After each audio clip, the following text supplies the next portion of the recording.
Madoff's auditor, David Freeling, reaching a deal with the U.S. government. He is expected to plead guilty tomorrow. Meanwhile, Madoff says he considers SEC Chairperson Mary Schapiro a dear friend. This comes on the heels of the news that securities investigators had raised red flags about Madoff's firm and then missed those red flags incredibly several times. For an instant audit on all of this, let's go back to Mitch Tuchman, MarketRiders.com CEO, and Fox Business contributor Charles Payne. And Mitch, I want to start with you. I've got the transcript that Mr. Madoff, that the Inspector General, David Kotz, wrote after his interview with Mr. Madoff in June. And he says they could have caught him in 2006, and this was after several other attempts to catch him, but that they asked for, and this is a quote, "I was astonished that they didn't ask for DTC records and stated that only a regulator could get those records from the DTC and the SEC would have to go to the DTC. And no one made the phone call to do it." What do you think of this? Oh, I think this whole, the Madoff scandal is full of all kinds of faux pas by the SEC. They caught his accountant. They finally are indicting his accountant today, and I can't understand what's taken so long and why the SEC didn't figure all this stuff out before. So what I make of it is it's more of the same, right? Yeah, the SEC was outgunned by a man who didn't really have any ammunition. But Charles, let me ask you, does this make it difficult for people who are legitimate in brokerages and as investment advisors to do their job? Does it add doubt in the mind of a client about someone that they do trust and should trust? Does it make it harder to do the job?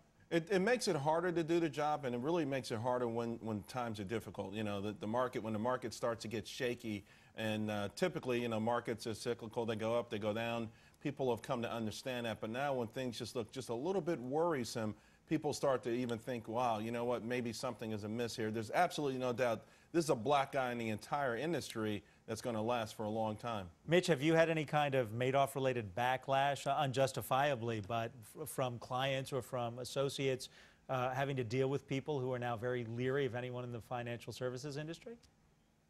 Well, it's actually helped us quite a bit in our business because we provide a service where people can invest directly through their own brokerage accounts, owning ETFs. The backlash that Charles was referring to is that if you are a person who owns hedge funds, you're basically investing in a private partnership, and the general partner who runs the hedge fund has total control of your money. And that's been the big backlash of the whole Madoff scandal, is that all of a sudden people realize, geez, if I just want to pull my money out, I may not be able to. I may have gates on when I can pull my money out. Or if other partners all want to pull their money out, the general partner may just say to everybody, we're going to wait, which is happening all over the place. Mitch, aren't the people who invest in hedge funds are supposed to be, I mean, the regulation is you have to be a sophisticated investor who would understand that your window to pull money out is only so many times per year, and you would be expecting that the hedge fund in which you're investing is actually doing the due diligence or the strategy to invest and not just dumping it with a guy like Bernie Madoff, wouldn't you? Well, Adam, you got two issues. You have fund of funds. These are funds that invest in hedge funds, and then you have the hedge funds themselves. And there's a raft of issues surrounding your question. But I think with the fund of funds who invested in the Madoff fund, it's a joke the kind of due diligence that they did. I mean, the accountant that they just indicted today, all you had to do was put his name and address in Google, okay, Google Maps, and you would have seen this is a guy operating in a strip center between a yogurt store and a dry cleaner or something. I've actually been there. Nobody even did that kind of due diligence. I've been up to his former office in New City. Yeah, no, it is unbelievable. So anyway. Let me ask Charles real quick as we start to wrap this up, though, with feeder funds.